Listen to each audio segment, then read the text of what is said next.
अब सवाल ये है कि भाई जाओगे कैसे?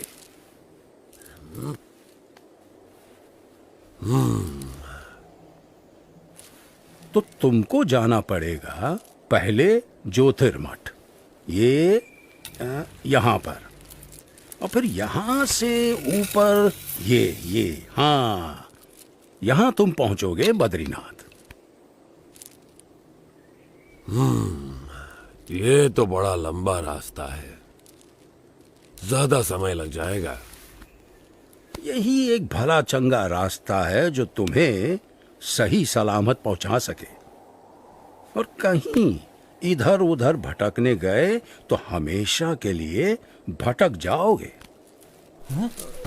किसी जंगली जानवर का शिकार हो जाओगे, या भटकते भटकते ही मौत के मुंह में जा गिरोगे। हाँ, फिर तो हम इसी रास्ते से जाएंगे। हाँ भाई, क्या कहना है तुम्हारा? हाँ भाई, जान बचेगी तो ही तो बद्रीनाथ पहुंचेंगे। हाँ?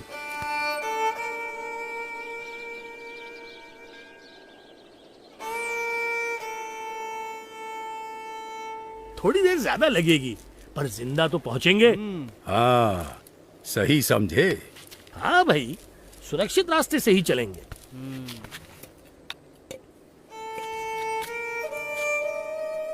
केदारनाथ से सीधे बद्रीनाथ जाना असंभव भी तो नहीं है।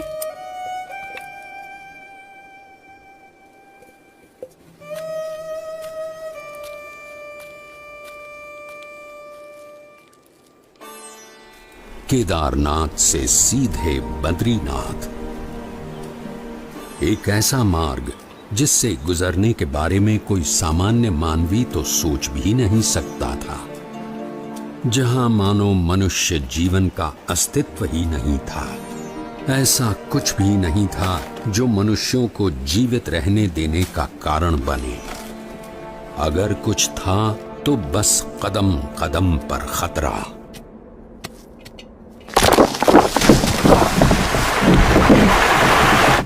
शून्य के नीचे का तापमान जो पानी को पीने के लायक भी नहीं छोड़ता था।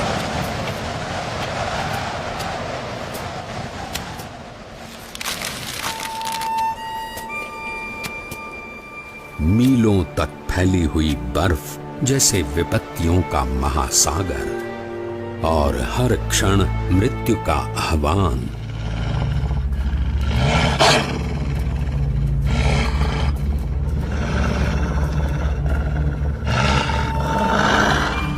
पर केवल 11 वर्ष का एक बालक कृत निश्चयी था अपने ध्येय तक पहुंचने के लिए।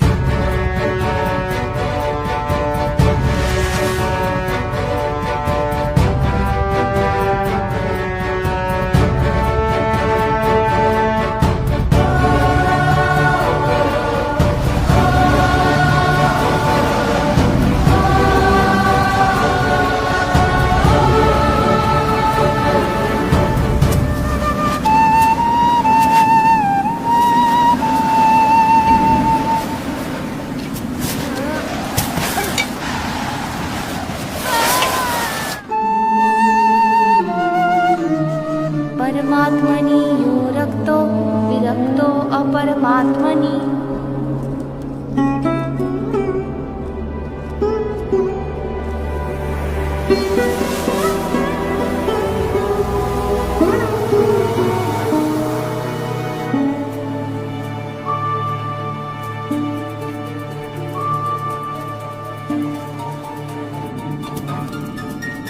परमात्मनि यो रक्तो विरक्तो अपरमात्मनि।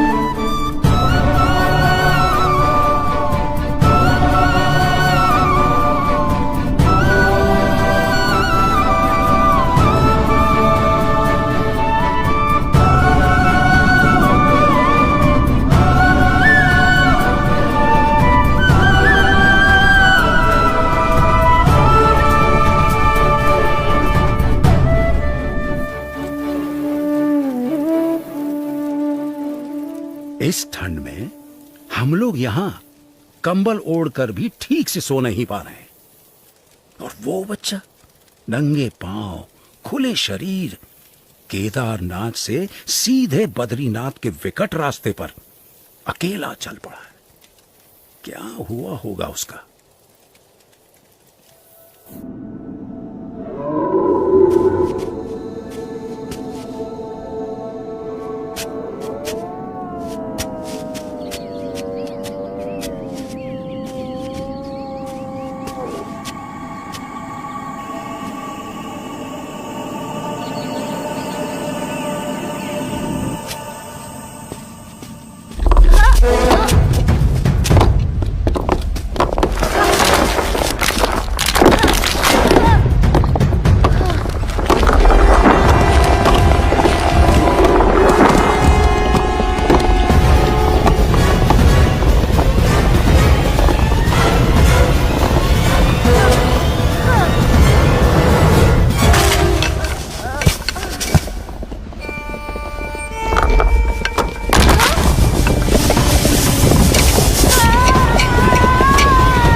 ऐसा क्या था जिसके कारण कोई भी प्रकार की परिस्थिति नीलकंठ वर्णी को रोक सकने में असमर्थ हो जाती थी? कभी हिम प्रपात तो कभी भयानक बारिश, अनजान और निर्जन रास्तों में जंगली जानवरों से आकस्मिक भेंट, अनजान रास्तों को समझकर पहाड़ियों और खाइयों के बीच में से भी रास्ता कर लेने की चुनौती, और आराम करने के लिए धरती का बिछौना और आकाश की चद्दर। नीलकंठ वर्णी की दृष्टि में ऐसा कुछ भी नहीं था जो इस मनुष्य शरीर से नहीं हो सकता था। देह भाव से पर और मनोभाव से पर नीलकंठ वर्णी की आध्यात्मिक स्थिति ही ऐसी थी जो किसी भी परिस्थिति से ऊपर उठकर उनकी कल्याण यात्रा को आगे बढ़ाए रखती थी।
ऐसे विपरीत हालात में भी अपने नियम, धर्म और अपनी भक्ति के नित्य क्रम के साथ कोई भी समझौता न करके भक्ति की प्रणाली की पुष्टि करता हुआ एक ऐसा उदाहरण नीलकंठ वर्णी ने प्रस्थापित कर दिया जो सदा के लिए भक्ति रीति का पोषण करता रहेगा।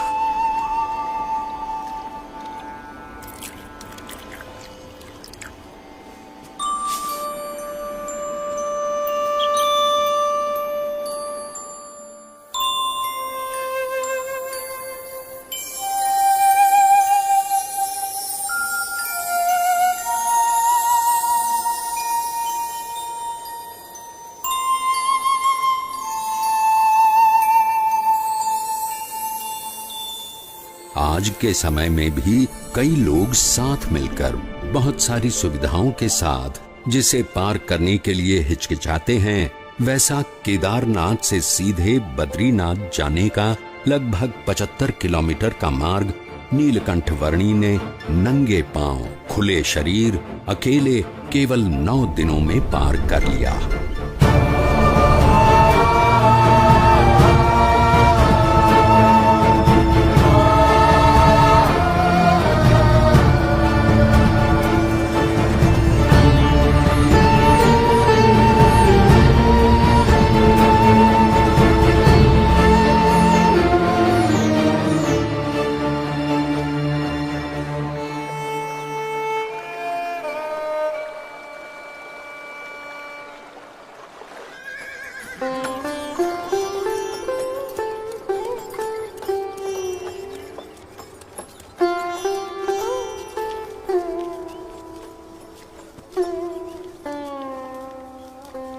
जय बद्रीनाथ विश्वम्भरम, जय बद्रीनाथ विश्वम्भरम, जय बद्रीनाथ विश्वम्भरम, जय बद्रीनाथ। अरे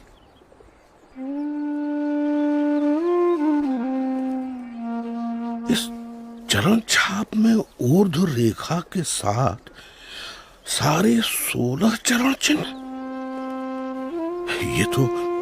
ये तो स्वयं परमात्मा के चरणों की छाप है। कहाँ है वो?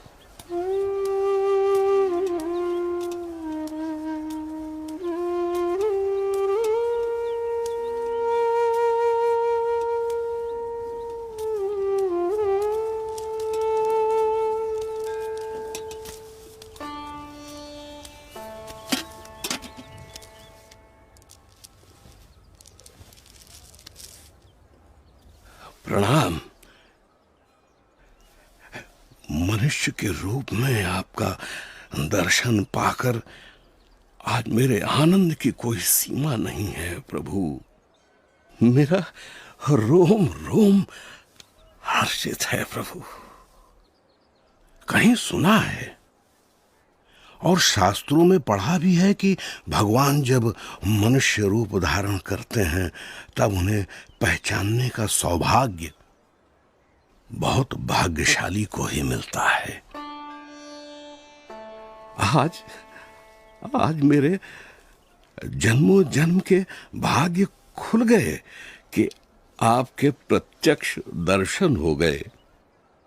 आपने क्या नाम ग्रहण किया है प्रभु? मेरा नाम है नीलकंठ। नीलकंठ। आप कहां से आए हैं प्रभु? अनेर देश से। ऐसी तो कोई जगह का नाम मुझे याद नहीं प्रभु। मेरी समझ में आए उस तरह से बताइए। कहां से यात्रा आरंभ की, किन किन तीर्थ स्थानों को अपनी उपस्थिति से पावन किया, कहां ठहरे? मैंने आषाढ़ मास में अयोध्या से सरयू पार की और अमरापुर आया। हिंडोला के दिन नारद वन में बिताए और पवित्र एकादशी हरिद्वार में की। तपोवन में जन्माष्टमी का उत्सव मनाया। लक्ष्मण झूला के पास लक्ष्मण मंदिर में उपवीत परिवर्तन किया। गणेश चतुर्थी श्रीनगर में, ऋषि पंचमी उद्धव वन में और जल झिलनी एकादशी एवं वामन द्वादशी गुप्त काशी में की। त्रियुगी नारायण में पूर्णिमा करके श्राद्ध पक्ष मैंने गुप्त प्रयाग और केदारनाथ में बिताया और नवरात्रि के आरंभ में केदारनाथ से चलकर पहाड़ों को पार करके आज नवरात्रि के 9वें दिन यहाँ बद्रीनाथ आया हूँ। और आपका भाव है, इसीलिए दीपोत्सव और अन्नकूट उत्सव यही आपके साथ मनाऊंगा। अवश्य प्रभु।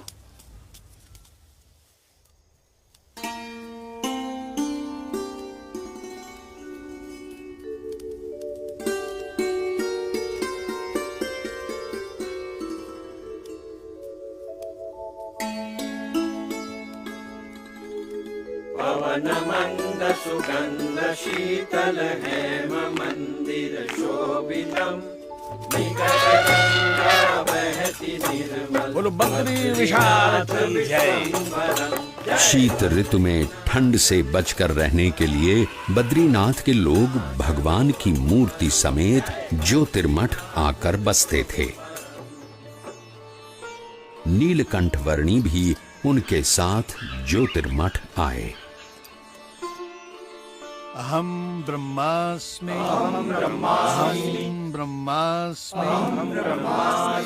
अयम आत्मा ब्रह्म एव अयम आत्मा ब्रह्म एव।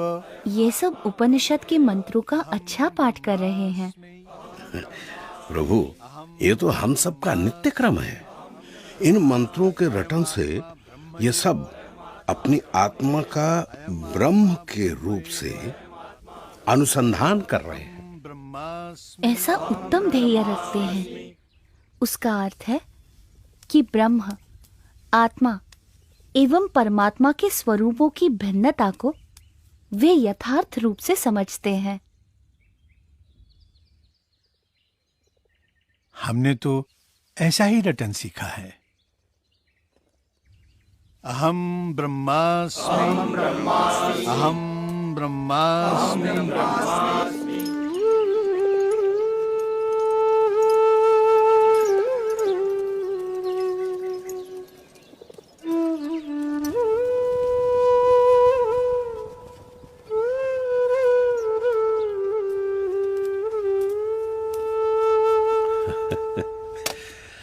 क्या देख रहे हो बालयोगी? मुझे मानसरोवर जाना है।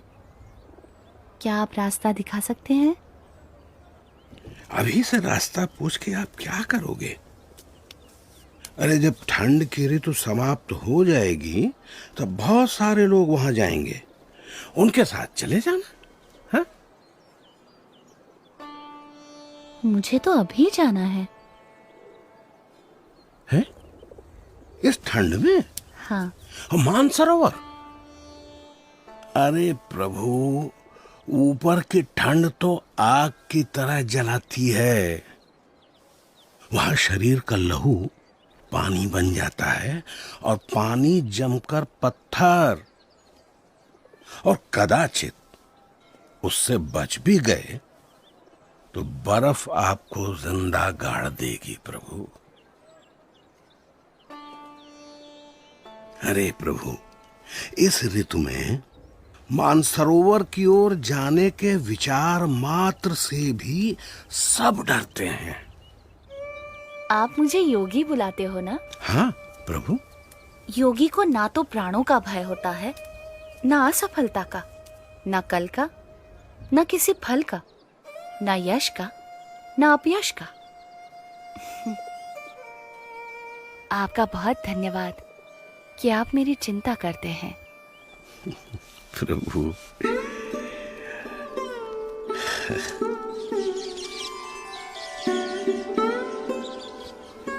ऊपर की ठंड से बचने के लिए कंबल पर्याप्त तो नहीं है, फिर भी स्वीकार कीजिए।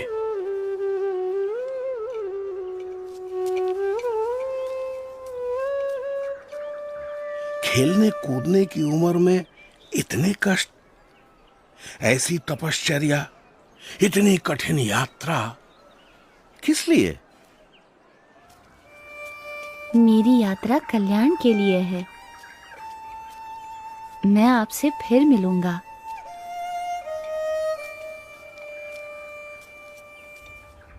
आपके दर्शन की प्रतीक्षा रहेगी प्रभु।